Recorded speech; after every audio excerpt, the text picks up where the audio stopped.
I had a system, a particular way that I put it all out there, with thoughts and words and pen and paper melodies. Salut les amis, ici Greg alias GTKFP de la Team Taras. Aujourd'hui on se retrouve tout simplement pour fabriquer un nouveau racer différent de ce que je fais d'habitude. Là le but va être tout simplement de faire une machine qui va être dédiée à la prise de vue. C'est-à-dire que en fait on va faire un racer un peu plus lourd, un peu plus grand, avec des hélices un peu plus grandes. Une carte de vol pour une fois on va changer, on va passer sur du KISS pour essayer le dernier setup KISS V2 pour voir si c'est un peu plus smooth. Justement pour la prise de vue ce serait pas mal. Et ensuite l'installation d'une GoPro dessus pour faire des prises de vue racer cinématiques. On va voir ce que ça donne, je sais pas trop, le but c'est de voir tout ça. Du coup pour faire tout ça j'ai pris un kit qui a priori est connu et reconnu. On est parti sur du full KISS V2, donc ESC 32 ampères et carte de vol version 2. Une frame Impulse RC Reverb avec des bras 6 pouces et la nouvelle PDB Wolf qui fait a priori pas mal de choses, dont l'OSD et aussi la gestion GPS et autres, plein de choses. On va commencer par le fabriquer déjà pour qu'il vole. On verra après toutes les options, tout ce qui est GPS et autres. Allez, c'est parti. Déballage. Donc j'avais déjà reçu pas mal de choses. Donc les hélices. Donc j'ai pris des HQ propres, c'est les versions VS en 5,5 pouces, 4 en pas et donc x3, le nombre de pales. Une caméra que j'avais déjà et que j'ai récupérée, qui fonctionne relativement bien, c'est la fameuse Runcam Swift V2 Mini, ça me convient très bien, sur lequel j'ai mis l'adaptateur pour qu'elle soit au format standard. Ensuite, les 4 SC KISS que j'ai déjà préparés, je vous ferai voir dans la vidéo comment j'ai avancé là-dessus. Et donc la KISS sur laquelle j'ai déjà mis le buzzer et le RXSR. Donc le buzzer c'est le fameux L-Gate avec la batterie intégrée qui fait et buzzer et aussi il fait quand on perd son drone et que la batterie s'est éjectée, ça fonctionne. Et le fameux RXSR, le récepteur que je mets d'habitude. Tant que je n'ai pas de crossfire, je vais faire comme ça. Hop là, avec donc la FC KISS V2. Pour la vidéo, on rajoutera donc un petit trempage V classique. Les moteurs, j'ai choisi tout simplement les moteurs qui étaient préconisés pour la frame, les reverb, les fameux Rotor Riot Special Freestyle 2306 2450 kV. Il paraît qu'ils sont vraiment bien pour ce genre d'utilisation.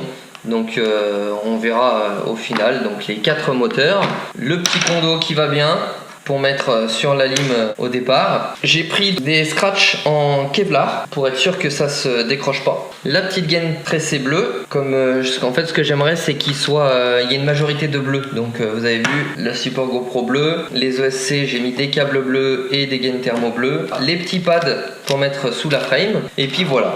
Maintenant on va regarder le colis de chez Impulse RC qui vient tout juste d'arriver, c'est pour ça que je me permets de faire cette vidéo aujourd'hui. A priori c'est très bien emballé dans des petits sachets papier comme ça. Donc ça je suppose que c'est PDB Wolf je pense. L'autre paquet c'est tout le reste. Les 4 bras en 6 pouces, ça me permet de mettre mes hélices 5,5. J'ai choisi des hélices en 5,5 pouces. On me disait qu'en 6 pouces on gagne en autonomie, on perd en agilité. Et en 5 pouces on gagne en agilité, on perd en autonomie. Je me suis dit, allez, comme je ne sais pas quoi choisir, je vais faire pile poil au milieu, j'ai choisi des 5,5 pouces. Donc ensuite, ça c'est la frame de la Reverb, et a priori, le kit de vis qui va avec. Dans la PDB, on va la ouvrir. Donc j'ai tout commandé sur le site de Impulse RC directement. C'est arrivé en une semaine seulement, donc c'est plutôt rapide. Donc c'est une grosse PDB, elle est relativement grosse. Mais elle contient des processeurs et autres qui vont a priori aider la carte de vol à fonctionner. La PDB va tout simplement soulager en termes de calcul et autres la FC KISS. Elle est très bien faite en termes de finition, c'est vraiment beau. Il y a tous les pads qu'il faut, il y en a même beaucoup. Je pense qu'il y a plein de choses de possibles.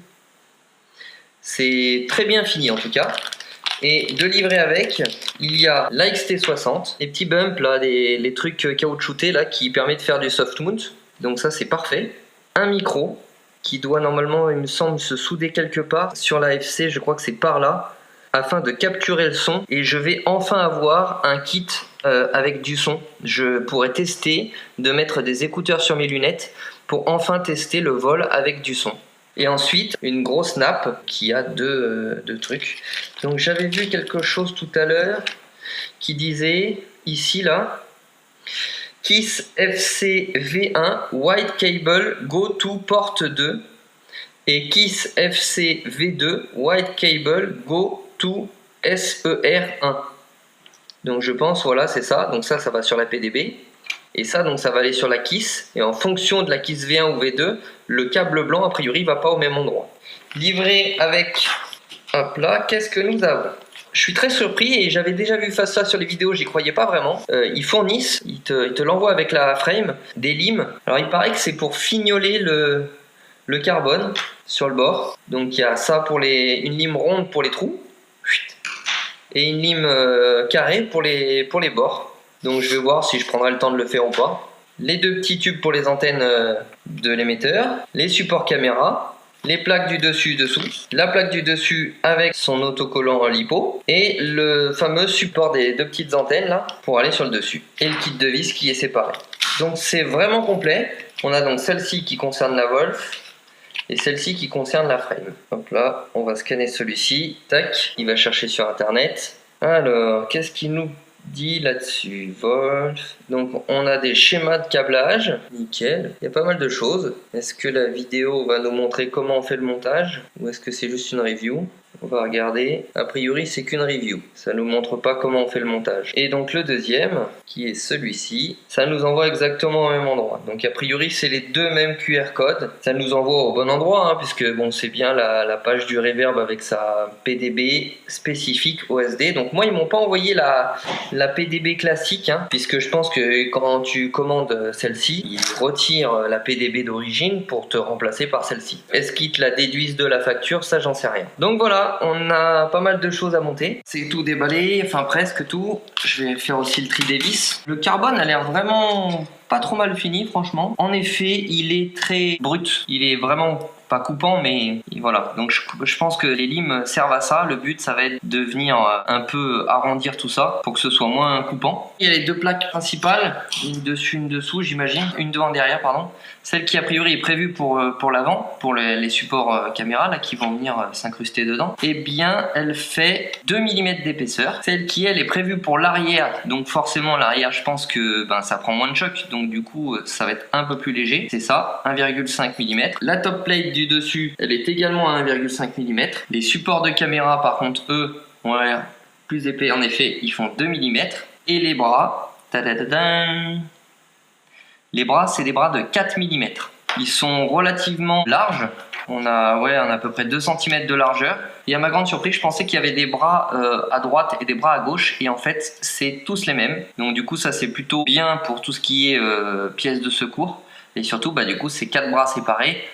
Si on en casse un, hop, on peut le changer facilement. Donc voilà, j'ai déballé toutes les vis. Il y a des quantités qui sont un peu bizarres, mais bon, peut-être que c'est normal, hein. Par exemple, j'ai que 3 rondelles seulement. Là, j'ai une protection de vis en plus, là. Donc, en plus, je sais pas, hein, peut-être qu'il y en a besoin d'un nombre impair, mais ça me paraît louche. Il y a à nouveau 4 petits dumps, mais qui sont plus petits. Donc je pense que comme j'ai commandé la PDB Wolf qui a l'air beaucoup plus importante, il y avait besoin de dumps plus gros. Donc c'est pour ça qu'avec la PDB, ils en ont envoyé en plus. Ensuite, des entretoises en nylon. D'ailleurs, je sais pas si c'est en nylon ou... Alors non, c'est pas en nylon, c'est en ferraille. Enfin en alu peut-être, je sais pas. A priori, il y en a un nombre bizarre. C'est-à-dire que déjà, elles sont pas toutes de la même longueur. Donc il y en a 4 de la même taille. J'en ai 3 grandes. Pourquoi 3? Je sais pas. Et 2 plus petites. Ensuite des vis, des vis, des vis, des vis, des vis. Là c'est pareil, par exemple des vis, là il n'y en a que 5 sur celui-ci. On verra, j'espère qu'il y a une notice de montage. D'ailleurs ce qu'on va faire c'est qu'avant de monter le drone, on va monter toute la frame pour voir s'il manque aucune pièce et de quoi on a vraiment besoin.